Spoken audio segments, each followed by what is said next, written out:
When we think about the principles of training, we should be thinking about the rules, the mechanisms, the systems that cause training to work over a period of time. And I've put together these somewhat eclectic images, I don't know, to represent the notion of training to some degree. Now, I'm going to start this off with an acronym. It is absolutely not our intention for today, but I just want you to be aware of this thing, SP-ORRFITT. Now, this one actually has a little hyphen in there, progressive overload. But we've got this notion of SP-ORRFITT, and you're going to see me sort of building up these principles as we go forward. But remember, these are the rules of training. If we follow them, if we apply them, we're pretty likely to find that training will be effective. It will cause adaptations over time, and we will become fitter over time. So what are they? And I'll refer back to these images as we go. So the first one is our S of SP-ORRFITT, and that is the notion of specificity. Now, I'm pretty confident that a bunch of you will have come across this before. So in some ways, it's a reminder we must make training specific to the specific circumstances we are in. So for example,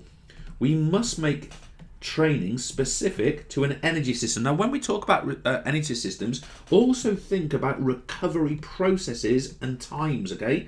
So if, for example, we know that the ATP PC system takes 30 seconds to recover 50% and it takes 2 to 3 minutes to recover 100%, we can apply that into our training, right? Whether we want full recovery or not. So this is an example. Secondly, we can make training specific to our position or our role within our sport or game. So take hockey, field hockey as an example. The goalkeeper's probably going to do a lot more around agility, reaction time, strength, power than, let's say, the midfielder, who do some of that work as well, but they're going to work a lot more on things like aerobic endurance, right, or VO2 max. So these make differences in how we make training specific to all. And if we just coach everyone together, let's say in a team game, then of course there's going to be weaknesses all over. Thirdly, we could make training specific to the area of the body. I mean, presumably this individual here who's doing sort of jump squats here or vertical jumps, presumably they're interested in their performance in leg power, right? And that's why they would be developing that. Doesn't mean that they don't develop their arms, of course they do. But if they're, for example, a hurdler, sprint hurdler, then that's going to be maybe where that's particularly relevant. And finally, we must make, it isn't actually finally because there's lots of ways that we would make this specific to other things, but we must make it specific to our smarter targets. Okay, so if we set a smarter target, of course the training must address that target. It must be what that target does, whether it's, even if it's a skill development. Obviously we're tending to talk about fitness in this particular course, but it could also be a skill development as well. Now, I said before the P and the O were kind of hyphenated, right? And the reason for that is we're going to have a look at the notion of progressive overload. So I'm just going to sort of make it a P, okay? But I want you to be aware that it's I don't think my P's as big as my S up there. Progressive overload. Whenever I say overload, I want to say overlord. That's a bit worrying, isn't it? Overload, progressive overload. Now, let's just get the concept of overload first of all. Overload is stressing the body to cause adaptation. So we are trying to cause the body to cause adaptations. I'll put it here. We are trying to stress the body in order to make it change. In the recovery period, it's going to have to rebuild stronger through that protein synthesis, maybe the building of muscle proteins to strengthen muscle. Say, we want this adaptation. That's what overload is. The progressive bit comes from that overload being gradual and steady. Why would we want it to be gradual and steady? Because anything other than that leads to burnout.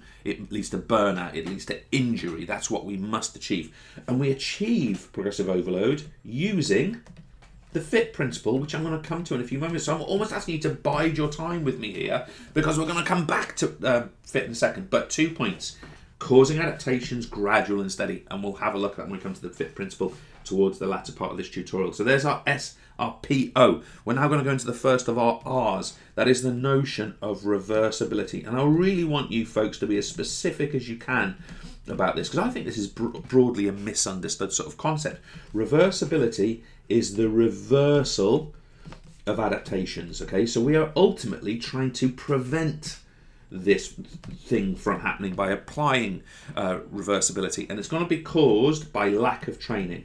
Okay, so reversibility occurs because of lack of training. So therefore it's interesting or reasonable to ask, well, what might cause a lack of training? And they're these things. They are injury.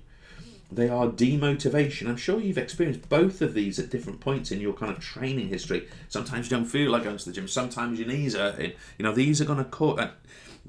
how it's going to work. And we're going to also see here that generally speaking, people must do a minimum of 4 sessions per week. Now, the reason we say 4 sessions per week is because 2 rest days is considered to be completely normal, completely standard. In fact, it's good for the adaptation process.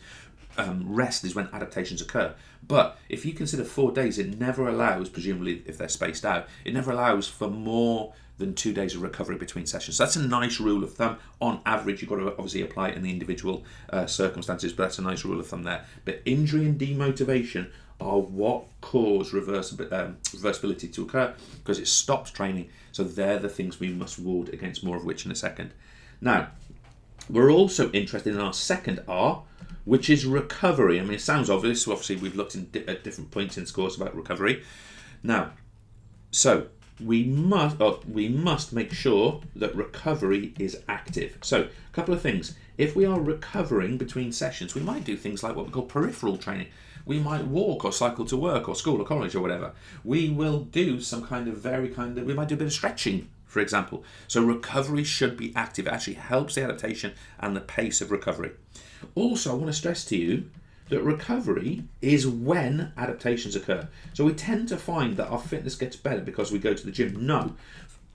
Fitness gets better because we go to the gym, say, or do continuous training, say, and then we recover properly and adaptations occur during recovery. So we've got when adaptations occur, and of course we're going to come to notions of sleep and rest and nutrition. In fact, let me note that down here. This involves, for example, good nutrition. This might be protein supplement after a training session. It might be, let's say, taking on enough carbohydrate, enough fluid to rehydrate. But the other point we want to say about recovery is it must involve sufficient rest and sleep. And sleep is a particularly potent or powerful aid to increase the adaptation process. So a classic thing for a very hard training athlete is to recover lots by sleeping, often in the day actually. Now obviously, check your schedule, but that's potentially one of the options we have. Now, I want to move into the FITT principle. That was meant to be yellow. The FITT principle. So here's our F, here's our I, here's our T, here's our, let's say, T. Not sure if I've done a very good range of colours there. In fact, that one definitely wasn't a good range of colours. So first things first, let's take our F, excuse me, rustling my paper. Let's take our F. Of course, we are talking about frequency. We can apply progressive overload over time, gradually and steadily, by increasing the number of times we train. Notice, this is not session length. This is not reps and sets. It's not how much we're lifting. This is literally the number of sessions per week, or per unit of time, really. Sessions per week. I'd be aware it could be unit of time. In fact, let me put that in because I think it's more specific, unit of time. So we've mentioned to prevent reversibility, minimum of 4 per week, but of course over a training cycle we might up it gradually within the realism of what we've got available to us. The I is intensity of training. Now, lots of people in intensity bring in things like reps and sets. That is not what this is. With intensity, we are talking about the percentage of heart rate max. If we are doing fartlek, continuous, for example, we are talking about the percentage of 1 repetition max, how much we're sort of lifting as a proportion of our maximum. If we're doing flexibility training, it's our percentage of our ROM, so how far we go. And it can also be things that we refer to as RPE, which is the rate of perceived exertion, and an example of that is what we call a Borg scale. Now these are literally scales, in this case Borg scale 1 to 20, where you say 20 is sort of nearly at death's door, you're going to collapse, and 1 is sort of very, very deep sleep. So you can sort of state within your session, I'm working at a 14, and it's something you get used to. Now the interesting thing about Borg scales is they can actually be used to estimate performing heart rate levels. I'll come back to that maybe at other times. So it's actually an interesting notion. Notice in here we've got no reps, no sets, that's elsewhere. And let's come to that now. We've got time is our first T.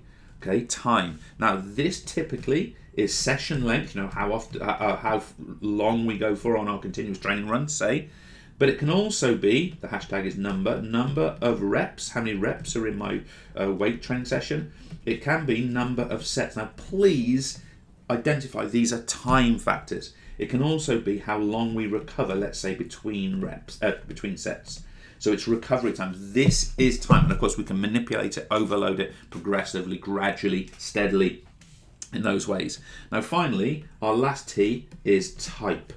Now with type, again, we must be thinking about a range of methods. So it's pretty unlikely that we're simply going to do continuous training on our bike, on our road bike non-stop. We might include some weight training. We might include some HIIT training, for example.